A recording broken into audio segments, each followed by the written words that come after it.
So ayan sa mga pare ko, no? Nakuha natin yung pinaka-eskwala niya. Ayan siya. Tingnan nyo yung itsura. Ayan. Yan po yung itsura niya. Bali triangle yung sa gilid niya mga pare ko, no? Dito tayo kumuha ng eskwala. Ayan. Ito yung tansi natin. Ito yung tansi natin. Ayan. Naka-align sa dulo ng yero natin mga pare ko, no?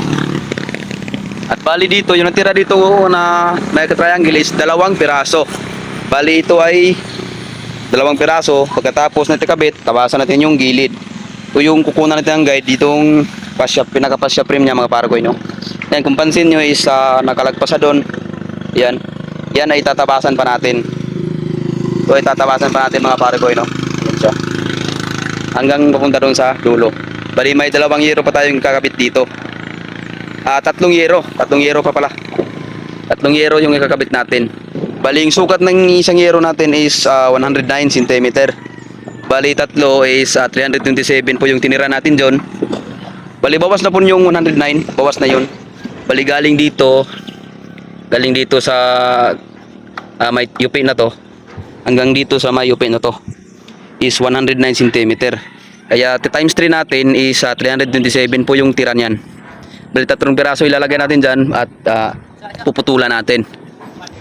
At yun doon, padiretso na tayo. Ito na yung uunahin natin, no? Ito muna yung uunahin natin paglagay. Pupunta doon sa dulo. Buo muna tayo mga pare ko, no? At ibubukod natin ito dito. Titira natin to. Kasi matrabaho pa ito dito. Kasi kakat pa natin. Ito na yung uunahin natin mga pare ko. Hanggang pupunta doon sa dulo na yun.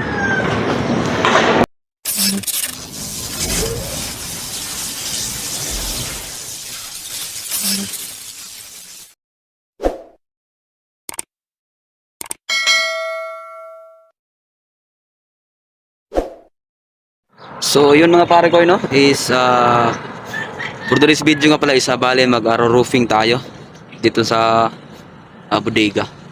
So dito isi-share ko sa inyo kung paano natin kinakabit yung mga yero mga pare ko, no, yung yero, kung paano natin siya ikakabit at yung mga kung paano mag-eskwala, paano mag-layout ng roofing mga pare ko. So dito sa video to mga pare ko is isi-share ko sa inyo. So kung bago ka pa lang sa akin channel ay huwag mo sanang kalimutang mag-subscribe at pag-click na rin ng bell button para updated ka sa mga bali susunod ko pang mga video tutorial na i-upload. So wag na natin patagalin, simulan na natin. So ito pala yung lalagyan natin ng yero ngayon mga pare ko, no? Diyan. Bali yung doon is dudugtungan pa natin yon. Bali ito yung lalagyan muna natin pasiuna. Bali yun yung yero natin sa baba. Yun yung kakabit natin ngayon.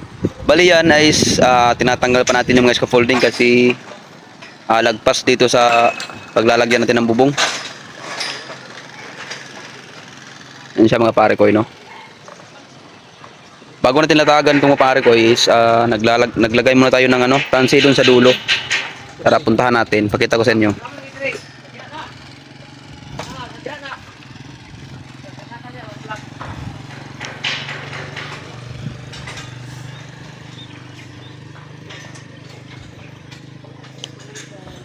Ayan siya. Kung pansin nyo, may tansi tayo dito nilagay. Ayan. Yung tansi niya. Bali yung sukat nito, galing dito sa may parlance natin is 10 cm. 10 cm po siya mga pare ko, no? Ayan.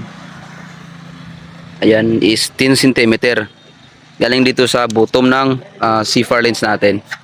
10 cm po siya. Ganon din dun sa dulo. Yung sa dulo, ganun rin doon. Yung sukat is 10 cm. Bali itong tansi natin is ito magsisilbing guide sa yero natin para hindi mawala sa alignment yung yero natin, no? Sa laylayan. So bali ngayon is tinatanggal pa natin yung mga scaffolding natin kasi lagpas.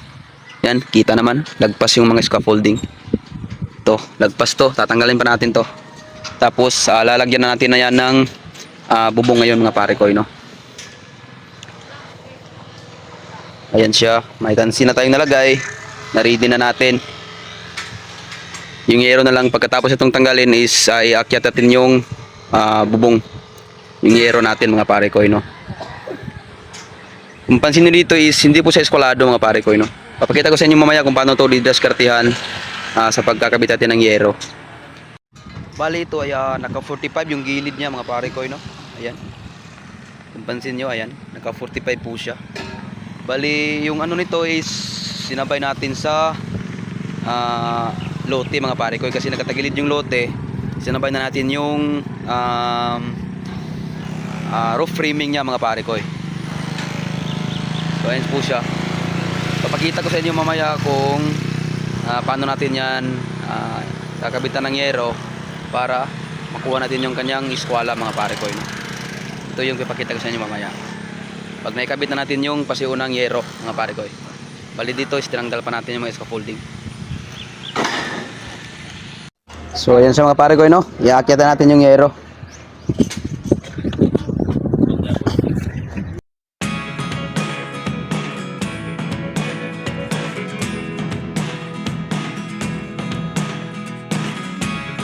Never really know what's going on. Look at me sometimes like all you want to do is run. Hear me out, hear me out. It's all the things you never show. There are the things I want to know. Secrets start in your heart so slow. So ayan sa mga pare ko, no? Nakuha natin yung pinaka-eskwala niya. Ayan siya. Tingnan nyo yung itsura. Ayan. Yan po yung itsura niya. Bali triangle yung sa gilid niya mga pare ko, no? Dito tayo kumuha ng eskwala. Ayan. Ito yung tansi natin. Ito yung tansi natin. Ayan. Naka-align sa dulo ng yero natin mga pare ko, no? At bali dito, yung natira dito na triangle is 2 piraso. Bali ito ay 2 piraso. Pagkatapos natin kabit, tabasan natin yung gilid. Ito yung kukunan natin ng guide ditong pinaka-pasya frame niya mga pare ko, no? Yan, kung pansin nyo is nakalagpas sa doon. Yan. Yan ay tatabasan pa natin. Ito ay tatabasan pa natin mga pare ko, no? Yan siya. Hanggang papunta doon sa dulo. Bali may 2 yero pa tayong kakabit dito. 3 yero. 3 yero pa pala. 3 yero yung ikakabit natin.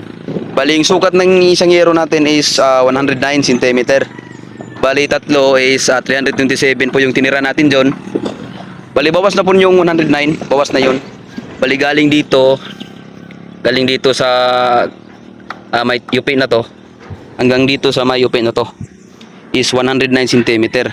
Kaya times 3 natin is 327 po yung tira niyan. Bali 3 piraso ilalagay natin dyan at puputulan natin. At yun doon, padiretso na tayo. Ito na yung uunahin natin, no? Ito muna yung uunahin itong paglagay. Pupunta doon sa dulo. Buo muna tayo mga pare ko, no? At ibubukod natin ito dito. Titira natin to. Kasi matrabaho pa ito dito. Kasi kakat pa natin. Ito na yung uunahin natin mga pare ko. Hanggang pupunta doon sa dulo na yun. So yan sa mga pare ko, no? Bago natin to ipatong tong kasunod na yero is guguhitan na natin tong tuwid ng C4 lens natin para hindi tayo malito at hindi tayo mawala sa alignment ng paglalagyan ng text screw natin, para walang mga butas-butas yung yero natin kasi sayang naman. Yan. Itong guhit na to is tugma dito sa may C4 lens niya mga pare ko, no? Bali ito kakabit natin lahat, tapos guguhitan lang natin to dito lahat. Pagtapos natin may kabit lahat ng yero doon mapunta sa dulo is maglalagay lang tayo ng kahit anong bagay basta matuwid mga pare ko. Kung C4 lens para mas mahaba, dire-diretso yung weight natin. Bali maglalagay muna tayo ng palatandaan dito. Ayan, palatandaan mga pare ko, no? Para hindi tayo mawala sa alignment ng C4 lens.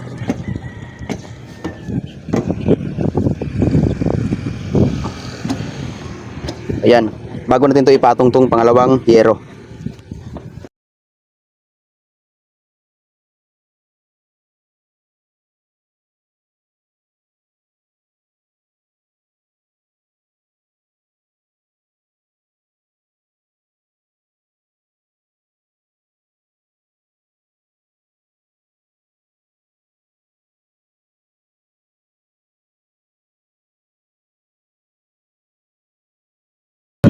So ayun siya mga pare ko, no? Nailatag na natin. Pinaka-importante dito mga pare ko, no, is dapat nasa ilalim tong ano natin, no. Ayan. Yung pinakalabi niya, ito yung sasabi ko kanina. Tapos ito yung pangibabaw niya mga pare ko. Ano yung magiging itsura niya?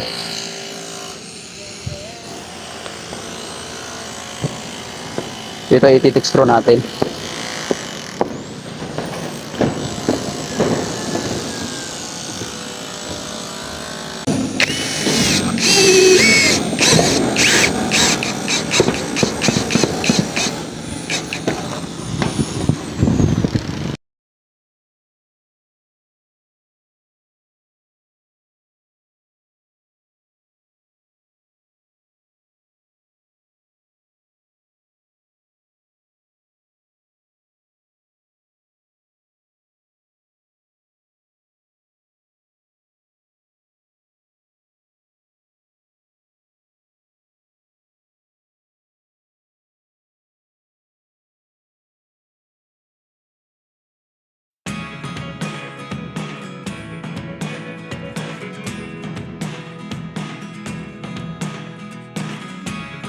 Never really know what's going on.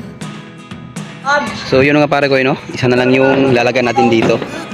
Isang yero na lang. Yun, inakyat pa nila. So bali dito, isang yero na lang yung ilalagay natin. Pero hindi natin puputulin ng mga CFR lanes kasi dugtong yan doon, punta sa dulo. Sa may pader. Dudugtong pa natin yan. Yung isang column na yun na tubo, poste na tubo, is lalagyan pa ng steel truss yan. Lalagyan pa yan ng scaffolding at lalagyan na ng steel truss yan. So yan ang yung isang panghuling ano natin, no? Panghuling yero natin. Bali yung doon sa dulo is kakatang natin yun doon. Titira natin, mamaya natin titirahin yun. Bali ito muna yung buo, isang buo na lang yung lalagay natin. Yan mga pare ko, no? Naikabit na natin yung ito sa may nakabandang triangle. So ganito po ito yung isura niya. Ayan. Ayan, kung makikita nyo is nakahagdan-hagdan po siya. Ganito yung itsura niya mga pare ko, no? Ayan. Dito natabasan ko na sa baba galing doon sa kanto. Ayan. Doon sa kanya. At yan may guhit na. May guhit na yan mga pare ko, no? Ayan. Yung guhit niya punta doon sa kanto na yun mga pare ko, no? May guhit na yan. Dito tatabasan nila natin ng grinder.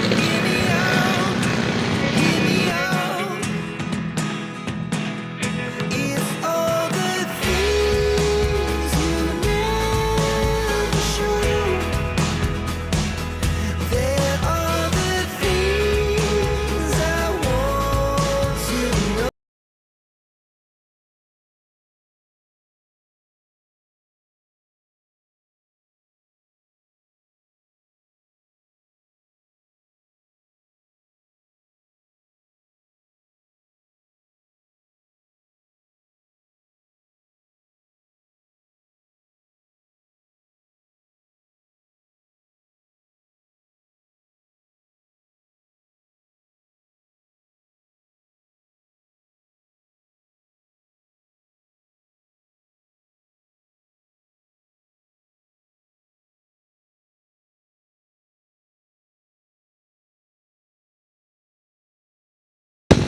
At ayan na siya mga pare ko, no?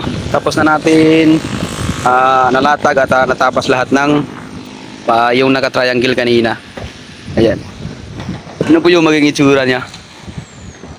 Ayan siya mga pare ko, no? So bali ngayon is magpo-full thick screw na tayo. Ito yung importante mga pare ko, no? Yung mga markings natin kanina na ginagawa.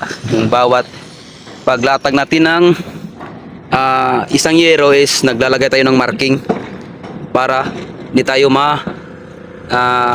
lito at hindi tayo mawala sa alignment ng CFR lines natin na paglalagyan ng thick screw. So bali ito is nakapakasimple lang kasi meron na tayong thick screw. Dito na lang natin lalapat yung guide natin at dun sa kabila, tapos guguhitan lang natin yan. Guguhitan na lang natin yan dito. Yan sa bawat group. Ayun sila mamarking na po sila ng pagtitext screwan natin.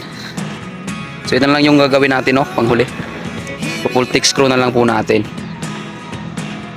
It's all the things you never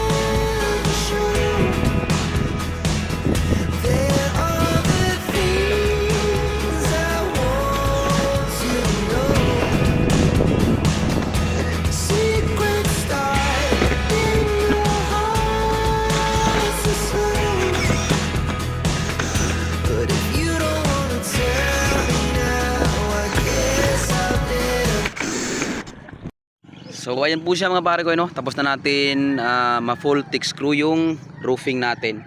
Ayan, kita naman.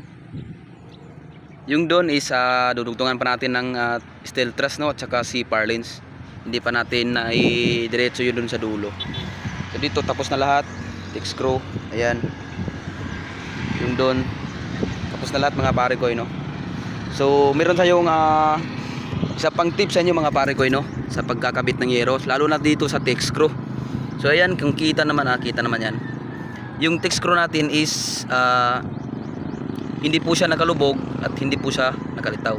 Kasi yung importante dito sa thick screw mga pare ko, no, is kapag nagkakabit ka itong thick screw is dapat hindi nakalubog itong mismong groove na mga pare ko, no. Kasi may posibilidad na dito tutulo yung ano natin, no, tubig pag sobrang lubog yung thick screw natin. For example ganito, ayan, lulubog natin yan,